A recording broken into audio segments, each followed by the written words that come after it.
매매 계약에 관한 설명으로 틀린 것은, 자, 다음 화면에서 지문 하나씩 보면서 틀린 거 찾아보겠습니다. 매매가 무엇이냐? 낙선계약, 쌍무계약, 유상계약, 불효식 계약입니다. 당사자 합의가 있어야 되고요. 재산권 이전을 목적으로 합니다. 이 두 가지. 계약 체결 당시에 구체적일 필요는 없고 당사자의 청약과 승낙의 합치만 있으면 유효하게 성립한다. 재산권 이전과 대금 지급에 관한 합의만 있으면 성립한다. 계약 당시에 매도인에게 있을 필요 없고 현존할 필요도 없다. 장래 이루어지는 것도 상관없다는 얘기죠. 우리가 가장 많이 알고 있는 분양. 지금은 없지만 나중에 여기 건물을 져서 이전을 한다. 이런 식으로 합의하고 매매 계약을 할 수 있다는 얘기죠. 매매의 목적이 된 권리가 타인에게 속한 경우, 지금 현재 없지만 다른 사람한테 이게 있어요. 그렇지만 매도인은 그 권리를 취득하여 매수인에게 이전하여야 한다. 매도인이 그걸 취득해서 매수인한테 이전하면 됩니다. 매매 계약에 관한 비용은 당사자 쌍방이 균분하여 부담한다. 여기 이제 조문 내용이고요. 자, 1번 질문. 매매의 목적이 된 권리가 타인에게 속한 경우 매도인은 그 권리를 취득하여 매수인에게 이전해야 한다. 네, 여기 있는 지문, 저기 조문 내용이죠. 자, 2번 지문. 매매 계약에 관한 비용은 특별한 사정이 없는 한 당사자가 균분하여 부담한다. 여기 조문. 그 다음에 3번. 담보 책임의 면책 특약이 있는 경우, 면책 특약. 특약을 할 수가 있어요. 담보 책임을 안 지겠다. 이런 식으로 서로 약정을 하면 됩니다. 약정을. 매도인은 알면서 고지하지 않은 하자에 대해서도 그 책임을 면한다. 이게 틀린 지문이 되겠죠. 답은 3번이 되고요. 알면서도 알리지 않은 것까지 면하게 되면 이게 문제가 되잖아요. 문제가 되잖아요. 상식적으로 생각해도 문제가 있죠. 자, 이 경우는 법조문에 나와 있어요. 매도인은 담보 책임을 면하는 특약을 한 경우에도 매도인이 알고 고지하지 않은 사실 및 제3자에게 권리를 설정 또는 양도한 행위에 대하여 책임을 면하지 못한다. 네. 책임을 면할 수가 없죠. 면책 특약이 있더라도 뭔가 뭘 속이는 거 이런 것들은 안 되잖아요. 상식적으로 생각했을 때 안 되죠. 이런 거는 법조문에 나와 있습니다. 4번 질문. 목적물의 인도와 동시에 대금을 지급할 경우 동시에 해야 되죠. 동시에 인도와 대금 지급은 동시. 특별한 사정이 없는 한 대금은 목적물의 인도 장소에서 지급해야 한다. 그렇습니다. 이것도 법조문에 나와 있어요. 매매의 목적물의 인도와 동시에 대금을 지급할 경우 그 인도 장소에서 이를 지급하여야 한다. 이것도 법조문에 딱 나와 있습니다. 당사자 일방에 대한 의무 이행의 기한이 있을 때 일방이 야 요거 뭐 대금해 주는 거는 며칠까지, 이전해 주는 거는 며칠까지 이렇게 기한을 정할 수 있죠. 서로 합의해 가지고. 이럴 때 상대방의 의무 이행에 대하여도 동일한 기간이 있는 것으로 추정한다. 네, 이것도 법조문에 나와 있어요. 매매의 당사자 일방에 대한 의무 이행의 기한이 있을 때 상대방의 의무 이행에 대하여도 동일한 기한이 있는 것으로 추정한다. 너는 일주일 뒤에 줘도 된다고 했는데 너는 한 달 뒤에 줘도 된다. 이런 식으로 뭐 합의도 가능은 하지만 보통은 그런 기한을 너 일주일 뒤에 대금 주는 걸로 할게 이렇게 했으면 일주일 뒤에 이전해 주는 걸로 추정을 하는 거죠. 하면은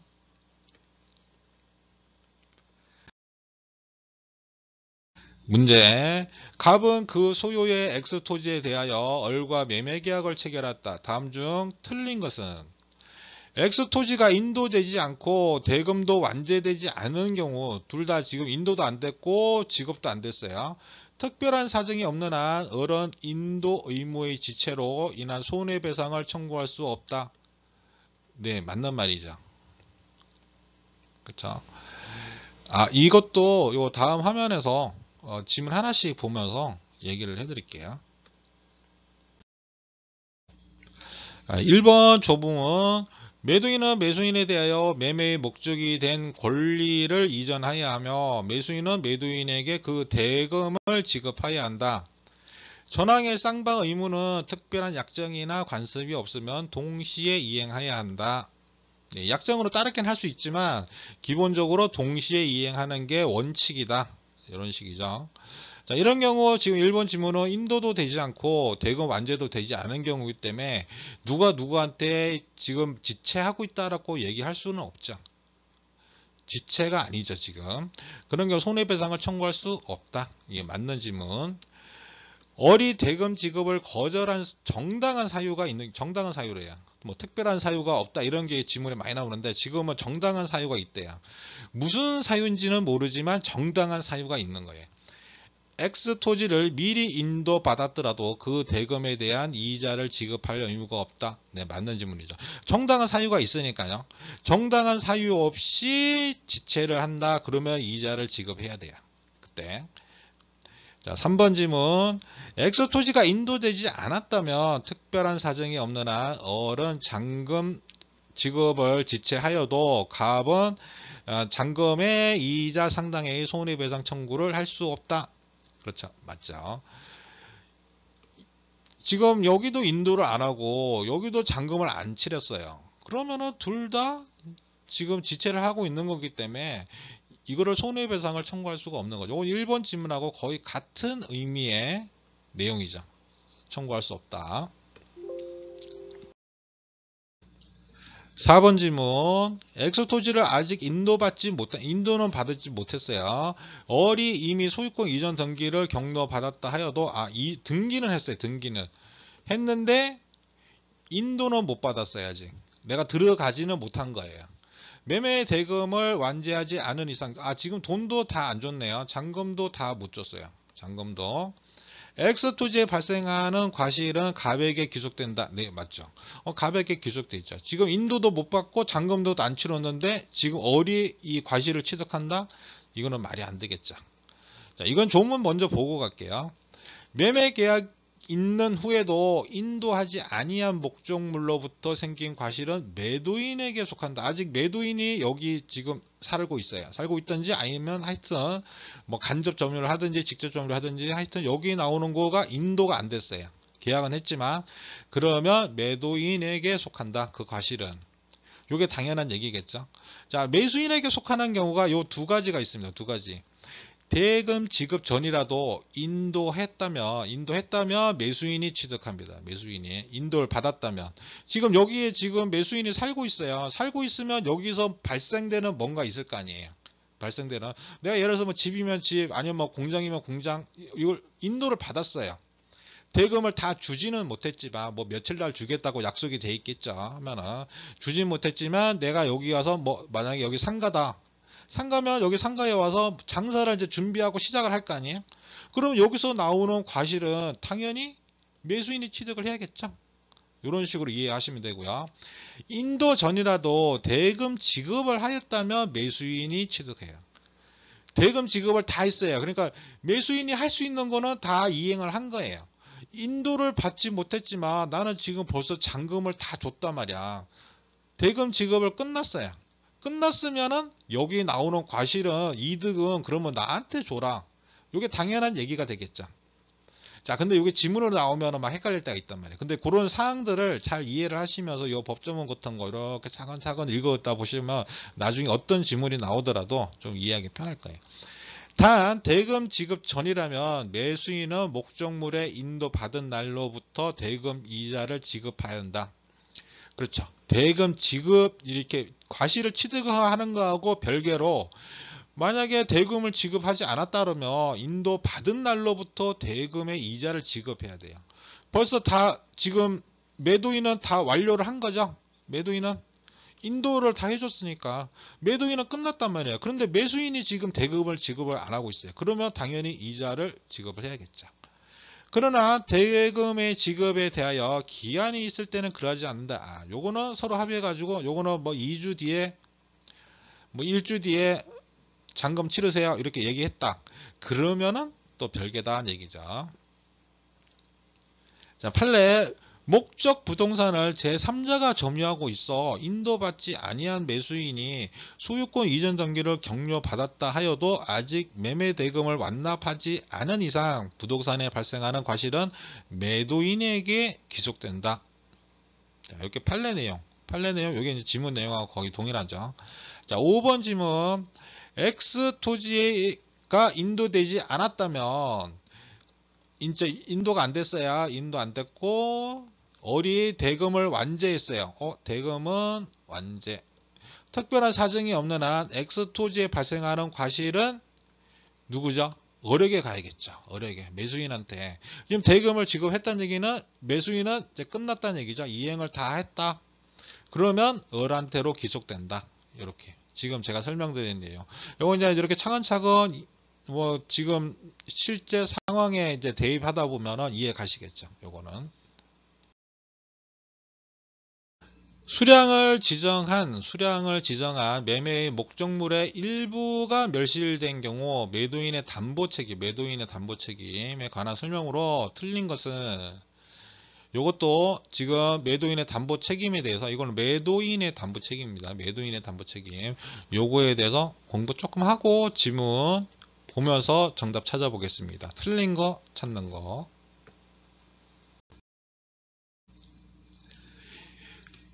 자, 수량 부족 일부 멸실의 경우입니다.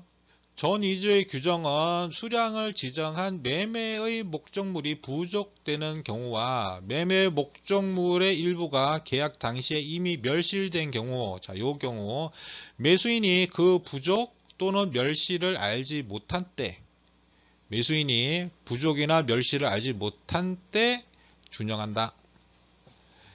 선 매수인만 준용합니다. 악이면 안 돼요. 자, 그래서 여기 요약이 있어요. 요약. 조문은 이런 식이고 지금 요약을 보시면 되죠. 수량 부족 일부 멸실일 경우에 어떤 식으로 처리되느냐. 자, 우선은 매도인은 다 선이에요. 다 선이에요. 악이면은 뭐 매도인이 악이면은 얘기할 거 없습니다. 매도인이 악이면은 당연히 여기 뭐 손해배상 뭐 계약 해제 다 되는 거고요. 우선은 매도인은 선이고 매수인이 선일 때 그거를 몰랐어요. 수량이 부족한지 일부 멸실인지 모르고 이제 계약이 된 거예요. 그러면 감액 청구, 그 다음에 계약 해제, 손해배상 모두 가능해요. 자, 그 다음에 악의 매수인은 아무것도 안 됩니다. 아무것도 안 돼요. 아무것도 안 돼요. 감액 청구가 안 돼요. 감액 청구도 안 돼. 악이면 알고 했단 얘기잖아요. 계약을 알고 계약한 매수인은 이런 감액 청구라든지 계약 해제, 손해배상 다 안 되는 거죠. 1번 질문부터 한번 보겠습니다. 수량을 지정한 매매란 특정물이 일정한 수량을 가지고 있다는데 주안을 두고, 그래 수량을 문제죠. 수량. 대금도 그 수량을 기준으로 정한 경우를 말한다. 네, 이 정의죠, 정의. 악의의 매수인은 대금 감액과 손해배상을 청구할 수 있다. 여기 아니죠. 알고 했는데 그 대금 감액을 손해배상을 청구할 수 있다? 아니죠. 답은 2번이고요. 선의의 매수인은 멸실된 부분의 비율로 대금 감액을 청구할 수 있습니다. 비율에 따라서 뭐 10% 했으면 10% 감액을 청구할 수 있다는 얘기죠. 잔존한 부분만이면 매수하지 아니하였을 때에는 선의의 매수인은 계약 전부를 해지할 수 있다. 그렇죠. 요 잔존 부분이라도 매수를 하겠다 그러면은 감액 청구를 해서 이렇게 하면 되겠죠. 근데 그게 아니고 이거 수량 모자라니까 아예 안 할래. 너하고는 거래 못해. 이러면서 할 경우 선의의 매수인은 계약 전부를 해지할 수 있습니다. 선의의 매수인은 일부 멸실의 사실을 안 날로부터 1년 내 알게 된 날로부터 1년 이내에요. 선의의 매수인은 좋은 사람이잖아요. 좋은 사람이니까 더 보호를 해줘야겠죠. 그러니까 안 날로부터 1년 내에요. 그 사실을 안 날로부터. 매도인의 담보 책임에 따른 매수인의 권리를 행사해야 한다. 네, 맞는 질문.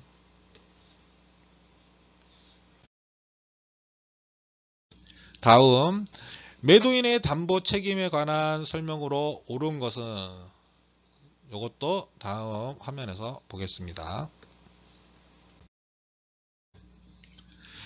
여기 이제 표 나와 있는데요. 이 조문은 굉장히 많습니다. 뭐 조문은 여러 개가 나와 있어요. 한 뭐 10개 가까이, 10개 안 되지만 그 정도.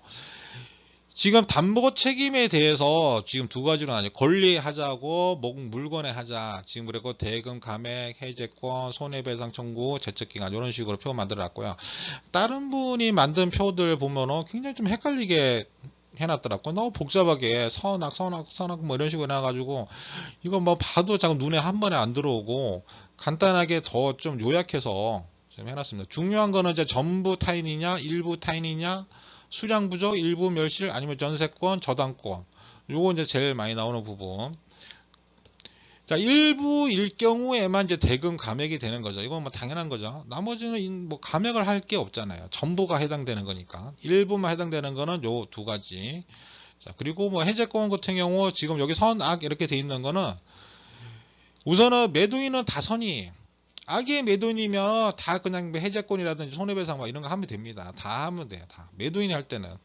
근데 이제 매도인이 선일 때 매수인이 선이냐 악이냐 요거 기준으로 만들어진 거예요. 그러니까 여기 선이라면 요거는 매수인이다.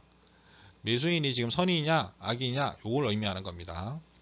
그리고 좀 뭐 일부라든지 수량 이런 거는 잔존 부분 매수하지 않았을 경우 잔존 부분이라도 매수를 했으면은 이게 해제권을 못 쓰는 거고요. 잔존 부분이라도 매수를 한다 그러면은 해제권을 쓸 수 있다. 이런 식의 의미입니다. 이렇게 써놓은 거는. 그리고 이제 전세권이나 저당권 행사라고 되어 있는 거는 이건 이제 뭐 경매를 했다든지 그런 거죠. 그런 경우에 해제를 한다든지 손해배상, 선악 다 해당되는 거고요. 그리고 이제 선 같은 경우는 조금 더 착한 사람이잖아요. 그러면 이 사람은 안날로부터 1년 계약은 뭐 2년 전에 했지만 내가 얼마 전에 알았다 이거를 이 사실을 그러면 1년 안에 요거를 행사할 수 있다는 얘기죠. 대금 감액을 하든지 해제권을 하든지 손해배상을 하든지 할 수 있다. 이런 식으로. 악일 경우는 한 날로부터 한 날이란 거는 계약 한 날로부터 계약을 한 날로부터입니다. 계약을 한 날로부터라고 하는 거는 악밖에는 없어요. 악밖에는 없어요. 이렇게 생각하시면 돼요. 나머지 상황은 그냥 다 안 날로부터 1년 이런 식으로 알고 계셔도 돼요. 그리고 이제 물건에 하자는 다음 또 문제 나올 때 그때 한번 설명을 드리고요.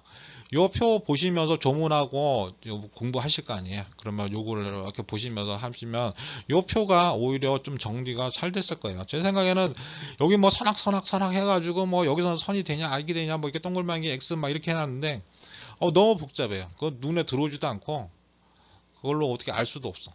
지금 간단하게 아시려면 그냥 악일 경우만 아시면 돼요. 악일 경우는 몇 가지 없어요. 악은 전부 타인 권리일 때 해제, 그리고 일부 타인일 때 감액, 그리고 전세 저당권 행사 시는 해제하고 손해배상. 요것밖에 악은 없기 때문에 요 악을 그냥 외우시는 게 좋아요. 악만 외우면 나머지는 선이니까.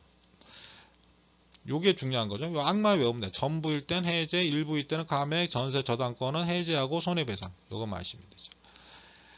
지문 보겠습니다. 1번 지문. 타인의 권리를 매도한 자가 그 전부를 취득하여 매수인에게 이전할 수 없을 경우 악의 매수인은 계약을 해지할 수 있습니다. 있죠.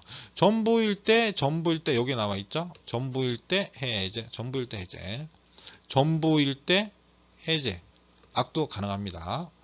저당권이 설정된 부동산의 매수인이 저당권 행사, 뭐 경매 대표적으로 경매, 그 소유권을 취득할 수 없을 때 악의 매수인은 특별한 사정이 없는 한 계약을 해제하고 손해배상을 청구할 수 있다. 여기 맞죠? 지금 여기 악 외우시면 되잖아요. 해제하고 손해배상, 전세권, 저당권 행사 시 이거 외우시면 되죠. 매매 목적인 권리의 전부가 타인에게 속하여 권리의 전부를 이전할 수 없게 된 경우 매도인은 선의의 매수인에게 실내이익을 배상해야 된다. 실내이익이 아니고요. 이행이익이에요. 자, 요거는 3번 지문은 뒤에서 제가 조금 더 설명을 해드릴게요. 용어 같은 거 이런 것 좀 확실하게 알고 가시는 게 좀 좋으니까요. 그다음 4번 지문 매매 목적 부동산의 전세권이 설정된 경우 계약의 목적 달성 여부와 관계없이 선의의 매수인은 계약을 해지할 수 있다? 아니죠. 목적 달성하고 관련이 있죠. 목적 달성을 할 수 있냐 없냐가 중요한 거 아니에요? 할 수 있으면 계약을 해지할 필요가 없잖아요. 그렇죠? 달성할 수 있는데 왜 해제를 해요? 그때는 해제권이 없는 거예요. 목적 달성을 못하니까 해제권을 주는 거예요. 해제권을. 그렇죠? 그래서 지금 전세권 저당권 행사 시, 자, 여기 나와 있죠. 목적 달성할 수 없는 경우, 그때만 해제입니다. 그때만. 권리의 일부가 타인에게 속한 경우, 일부래요. 일부. 선의의 매수인이 갖는 손해배상 청구권은 계약 한 날로부터 1년 내에 행사되는데, 계약 한 날이 아니죠. 계약 한 날은 선은 하자를 안 날로부터 알았을 때, 뭐 3년 전에 계약한 건데, 내가 얼마 전에 알았어? 그러면은 그걸 가지고 뭐 손해배상을 한다든지 가능하다. 이런 식으로. 3번 질문 아까 나왔던 건데요. 자, 이행이익이라는 거하고 실내이익이라고 하는 두 가지 단어 요거 알고 갈게요. 뭐 어려운 단어는 아닙니다. 이행을 했을 때 이익이 발생할 거 아니에요. 어떤 거를 이행을 했는데 이익이 생겼다. 그거에 대해서 손해가 생기면 손해배상을 한다는 얘기예요. 계약 이행 실패로 인해 발생하는 손해, 이행했으면 받았을 이익을 손해배상하라, 이런 의미입니다. 이행했을 때 이익이 생긴 거를 손해배상하는 거예요. 이행을 했으면 정상적으로 이행을 했을 때 이익이 생겼을 거 아니에요. 근데 이걸 실패했단 말이야. 그러면 그거에 대한 손해배상을 해라. 신뢰이익은 믿었을 때 이익이에요. 상대방의 신뢰를 기반으로 행동하여 생긴 손해입니다. 그러니까 이거 앞에 제가 해놓은 거는 요거는 이제 용어 딱 정의고요. 쉽게 이해하기 위해서 요 뒤에 제가 써놓은 거예요. 요거는 신뢰하여 받았을 이익. 그러니까 신뢰를 해가지고 이익이 생겼는데 그거를 못했다. 그러면 그거에 대해서 손해를 배상하는 게 신뢰이익의 배상입니다. 그래서 지문 보면 매매 목적의 권리의 전부가 타인에 속하여 권리의 전부를 이전할 수 없게 된 경우, 지금 이행을 못한 거죠. 이전을 못 해버렸잖아요. 이행을 못한 거잖아요. 매도인은 선의의 매수인에게 이행 이익을 배상해야 되는 거죠. 신뢰가 아니죠. 믿어서 뭐 생긴 손해가 아니잖아요. 그렇죠. 지문을 이런 식으로 내요. 참네. 이런 것까지도 단어를 싹 고쳐가지고 문제를 내고. 자, 용어 뭐 간단하지만 그래도 구분할 수 있도록 하시고요. 불특정물의 하자로 인해 매도인의 담보 책임이 성립한 경우 매수인의 권리로 규정된 것을 모두 고른 것은, 자, 물건 불특정물이라고 하는 거는 우리가 이제 종류물이에요. 종류물, 불특정물 이런 식으로 두 가지를 똑같이 씁니다. 종류물 아니면 불특정물 이런 식으로. 요거는 물건의 하자죠. 물건의 하자. 자, 물건의 하자가 생긴 거예요. 요거에서 규정되어 있는 거는 뭐냐? 요것만 없는 거죠. 대금, 감액 이것만 없는 거죠. 이건 이제 권리에 관한 거죠. 권리에서만 해당되는 사항이죠. 자, 계약 해제라든지 손해배상이라든지 완전물 거부 청구권이라든지 이게 다 해당이 되네요. 그러면은 4번. 정답은 4번. 요거 아까 표 조금 크게 요거 지금 다시 한번 보시고 이해하실 수 있도록 좀 넓게 표시를 해놨어요. 이거 차근차근 한번 보시면서 차이들, 그리고 조문들하고 책 공부하실 거 아니에요. 거기 전문들 나온 것들하고 비교해 보시고 다른 사람들 표 만들어 놓은 것도 이렇게 비교해 보시면은 그냥 이렇게 외우시는 게 좀 더 편하실 거예요. 자, 우선은 지금은 이제 물건의 하자에 대해서, 자, 물건의 하자는 특정물 하자가 있고 종류물 하자가 있어요. 이거는 무조건 선의하고 무과시해야 됩니다. 매수인이 선의이고 무과시해야 돼요. 과실이 없어야 됩니다. 그때만 해당되는 사항이에요. 해제권이 목적 달성 안 될 때 해제권이 있어요. 해제권. 그 다음에 손해배상 있고요. 종류물은 손해배상을 하든지 아니면 완전물 이런 식으로. 완전물로 달라 뭐 이런 얘기가 되는 거죠. 요거는 하자를 안 날로 6개월입니다. 6개월. 자, 요거는 책에는 보통 안 나오는데 원래 손해배상 규정이 그 제척기간이 10년이에요. 그래서 여기다 그냥 넣어놓은 거예요. 자, 조건은 아까 뭐 얘기 드렸던 그겁니다. 요거만 외우시면 되죠. 전부일 때 해제, 일부일 때는 감액, 전세나 저당권 행사 시는 해제, 손해배상 요렇게만. 요것만 외우고 계셔도 뭐 이 표 다 안 보셔도 그냥 요 표 한번 읽어 보시고 그냥 요것만 외우셔도 되죠. 요거 담보책임은. 우선 특정물하고 종료물에 대한 요 의미 좀 확실히 알고 갈게요. 특정물이라고 하는 거는 뭐 건물, 토지, 뭐 어떤 거 딱 특정되는 거를 얘기해요. 특정되는 거. 특정되는 거. 딱 그 물건을 가리킬 수 있는 그런 말이 있죠. 하면은. 예를 들어서 뭐 2차 삽니다. 2차 살까요? 얼마입니까? 뭐 이렇게 어떤 매매 뭐 이렇게 계약을 할 때 2차 이렇게 이런 식으로 딱 어떤 특정되어 있는 물건을 얘기할 때 특정물에 관한 하자 이런 식으로 관련해서 들어갈 수 있어요. 하면은 종료물은 어차피 여기 틀린 부분이 여기 완전물밖에 없어요. 완전물 요거 청구할 수 있냐 없냐 요건데 종료물이 그러면 뭐냐? 불특정물 동일한 종류 안에서 대체 가능한 물건들입니다. 대체가 가능한 물건이 특정되지 않았어요. 특정되지 않고 종류하고 수량만 정해서 계약을 한 거예요. 종류나 수량으로 정해진 물건. 그래서 요것만 가지고 계약을 한 거예요. 예를 들어서 이제 뭐 곡물 10톤 삽니다. 뭐 이런 식으로. 그러면 이 곡물이 뭐 쌀이든지 옥수수든지 뭐 여러 가지 있죠. 그러면은 이런 식으로 종류를 했을 경우 종류를 했는데 거기서 이제 뭐 수량이 부족하든지 뭐 이거 뭐 하자가 있다. 그럴 경우에 손해배상을 하든지 아니면 완전물을 달라 이렇게 하든지 아니면 해제 목적물이 달성이 안 되면 해제. 쉽게 이해할 수 있겠죠? 요거 한번 표 지금 여기서 다 설명해도 잘 모르시고요. 요건 책 보시면서 비교해 보시고 몇 번 조문 다 한번 읽어 보시면서 이렇게 참고하시고 중요한 거는 요 악에 대한 것만 조금 외우시라. 이렇게 말씀드릴게요. 자, 다음 시간에 뵙겠습니다.